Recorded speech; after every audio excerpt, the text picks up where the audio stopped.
Hello, and welcome to episode 9 of Uncovering the Corners of the World podcast. I'm your host, Karina Kasmala.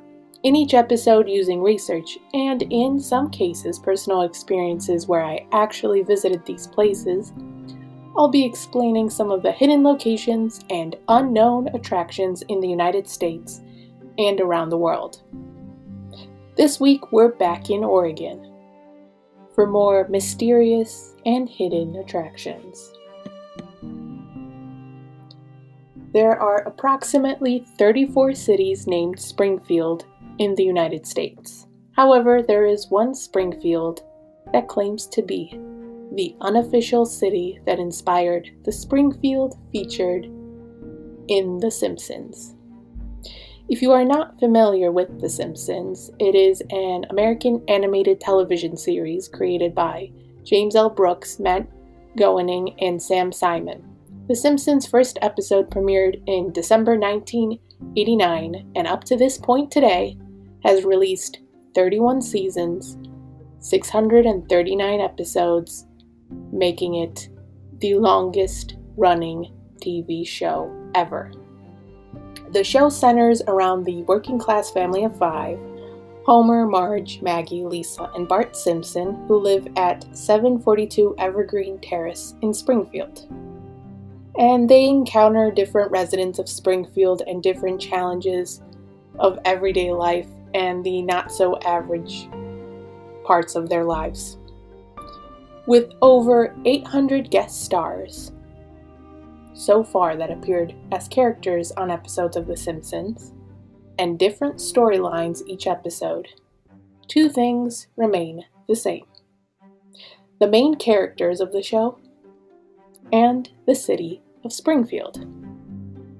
Matt Groening finally revealed to Smithsonian Magazine in May 2012 that the Springfield in The Simpsons was named after Springfield, Oregon. In the real-life Springfield in Oregon, there are landmarks and attractions that are popular to the show, as mentioned by the Eugene's, Cascade, and Coast website. This is even confirmed on one of the attractions at Springfield City Manager's office at 225 5th Street, Springfield. Inside the office, there is a Simpsons plaque signed by Matt Groening saying, "Yo to Springfield, Oregon, the real Springfield. Your pal, Matt Groening, proud Oregonian." There is also a Springfield Horseman statue, known as the Oregon Statehood Memorial, at 101 South A Street, Springfield, created by Charles Forrester in 1960, where the white statue shows a carved-out man riding a horse. Another detail of the town is the Simpsons mural and life-size Simpsons family at the Emerald Art Center, which is located at 500 Main Street, corner of 5th and Main Street, Springfield. The 15 by 30 foot mural was placed in 2014 by the Old City Artists. The mural shows a forest-like scenery of Springfield, with Marge Simpson painting Homer Simpson as Homer is relaxing on a hammock. Bart Simpson is shown climbing a tree, and Maggie Simpson is sitting on the back of Lisa's bike in a basket, as Lisa Simpson is riding the bike. The life-size Simpsons family is shown sitting on a couch, and allows visitors to join them on that couch. There's also the Pioneer statue at 1098 East 13th Avenue, Eugene, Oregon, made by Alexander Mr. Proctor in 1919. The statue is similar to the show's statue of Jebediah Springfield. However, the clothing that the 2 men wear is different, such as one wears a cap with a tail and one wears more of a cowboy-style hat. Ever wonder what the Earth looks like several years later after lava covered it? Our next adventure takes us to Deschutes County, Oregon, 2 hours and 37 minutes away from Springfield, Oregon, to a lava-cast forest trail in the city of Lapine. How the name of Lava Lands came to be is that 7,000 years ago or so, lava flowed from mountains and covered the surrounding ponderosa pine trees, forming rock casts of these trees. as mentioned by the Atlas Obscura website.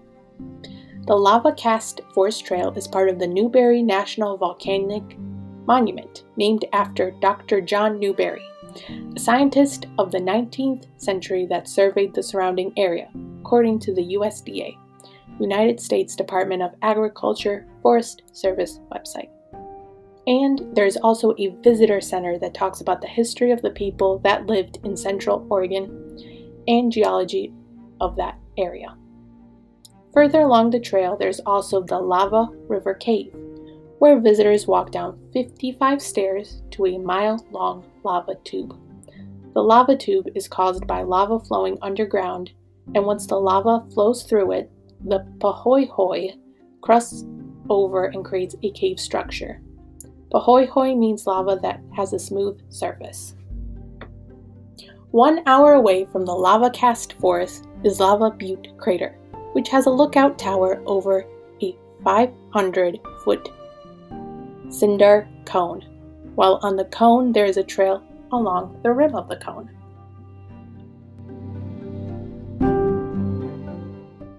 Our last attraction for this week is 2 hours and 24 minutes away from the Lava Cast Forest, where there is a train that is knee-high sized.